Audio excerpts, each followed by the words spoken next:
প্রথমবার নিজে রান্না করে কাউকে আইবুড়ো ভাত খাওয়ালাম। তো চলুন আয়োজনে কী কী ছিল আপনাদের সাথে শেয়ার করি। ছিল সাদা ভাত, তার সাথে ছিল বাসন্তী পোলাও, আর ভাজাভুজিতে ছিল আলু ভাজা, বেগুন ভাজা, আর ছিল পটল ভাজা। এর সাথে তরকারিতে ছিল আলু পোস্ত। আলু পোস্তটা তার নিজেরই আবদার ছিল, সেই জন্য শুধু আলুর পোস্ত বানানো হয়েছিল।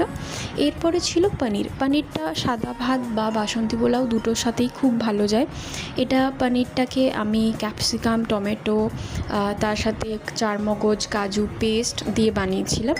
এবং এর সাথে ছিল অবশ্যই চিকেন কষা। চিকেন কষাটা আমার হাজব্যান্ড বানিয়েছিল, সাথে আলুও ছিল।